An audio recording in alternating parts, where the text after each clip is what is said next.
अर्जुन बोले, हे जनार्दन, अगर आप कर्म से बुद्धि को श्रेष्ठ मानते हैं तो फिर हे केशव, मुझे घोर कर्म में क्यों लगाते हैं? आप मिले हुए से वचनों से मेरी बुद्धि को मोहित से कर रहे हैं।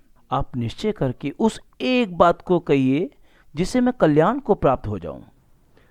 अर्जुन का प्रश्न था कि आप मुझे घोर कर्म में क्यों लगाते हो। भगवान श्री कृष्ण इसका कई प्रकार से उत्तर देते हैं।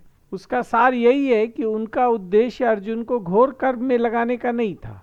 उनका उद्देश्य तो अर्जुन का उसके कर्मों से कर्ता भाव को मिटाना था।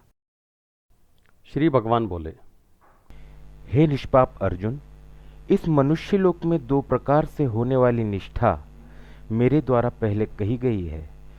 उनमें ज्ञानियों की निष्ठा ज्ञान योग से और योगियों की निष्ठा कर्मयोग से होती है। यहाँ भगवान ने दो निष्ठाएं बताई हैं, सांख्य निष्ठा अर्थात ज्ञान योग और कर्म योग। ये दोनों ही लौकिक निष्ठाएं हैं। कर्म योग में संसार की प्रधानता है और ज्ञान योग में अक्षर जीवात्मा की प्रधानता है।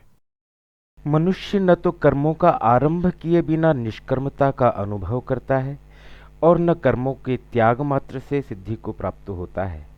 कर्मयोग में कर्म करना अत्यंत आवश्यक है, कारण कि निष्काम भाव से कर्म करने से ही कर्मयोग की सिद्धि हो सकती है।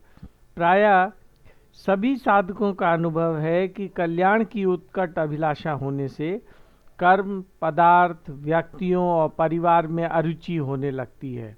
परंतु ये कर्म, पदार्थ, व्यक्तियों और परिवार में जो अरुचि है वो देह के घनिष्ठ संबंध के कारण आराम विश्राम की इच्छा है, जो कि हमारे कल्याण में बाधक है, हमारी उन्नति में बाधक है। कर्म, पदार्थ, व्यक्तियों और परिवार को त्यागने की आवश्यकता नहीं है, आवश्यकता है इनमें आसक्ति को त्यागने की। सांख्य योग में तीव्र वैराग्य के द्वारा हम अपनी आसक्ति का त्याग करते हैं, परंतु कर्म योग में वैराग्य में कमी होने पर भी दूसरों के लिए कर्म करने से आसक्ति का सुगमता पूर्वक त्याग हो जाता है। कोई भी मनुष्य किसी भी अवस्था में क्षण मात्र भी कर्म किए बिना नहीं रह सकता, क्योंकि प्रकृति के परवश हुए सब प्राणियों से प्रकृति जन्य गुण कर्म करवा लेते हैं।